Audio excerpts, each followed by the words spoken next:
সরস্বতী পুজো দেখতে এসে এরকম একটা অ্যাক্সিডেন্ট চোখে পড়বে আমি ভাবতে পারি নাই। তো চলো প্রথম থেকেই শুরু করি। আমার এই স্কুল থেকে বেরিয়ে চলে এলাম একটু ঘোরাঘুরি করার জন্য, আর এদিকে চলে এসেছি আমরা গার্লস স্কুলের সামনে এদিকে। আর দেখতেই পাচ্ছ এদিকে সব ঘোরাঘুরি করছে, তাই আমরা বেশি না ভেবে চলে এলাম অন্যদিকে।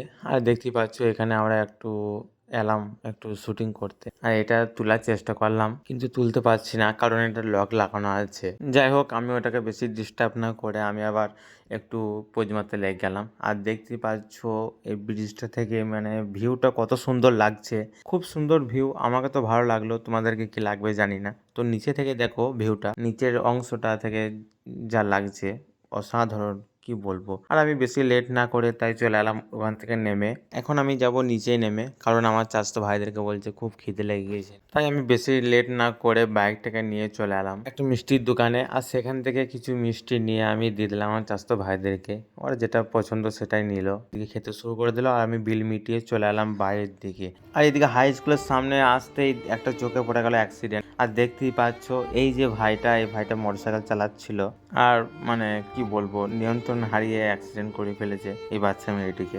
বাচ্চা মেয়েটির ক্ষতি খুবই কমই হয়েছে। ছেলেটা আর চলতে পারছে না, কারণ ছেলের পায়ে খুবই জোরে আঘাত লেগেছে।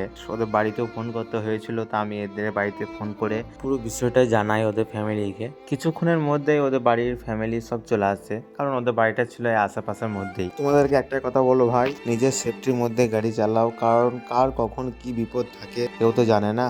আর এদিকে আমি ওইসব দেখার পর চলে এলাম বাড়ির দিকে। আর বাড়িতে আস্তে আস্তে হঠাৎ দেখা হয়ে গেল আমার সেই ফ্যান ফলোয়ারদের। এদিকে ওরা আমাকে দেখে আমার বাইকে পেছু পেছু ছুটতে লেগে গিয়েছে, আর দাঁড় করিয়ে আমি কিছুক্ষণ ওদের সাথে কথাও বা দেখা করেছি। এদিকে আমি সমস্ত পাহাড় পর্বত নদী নালা পার করে চলে এলাম আমি আমার বাড়ির উদ্দেশ্যে।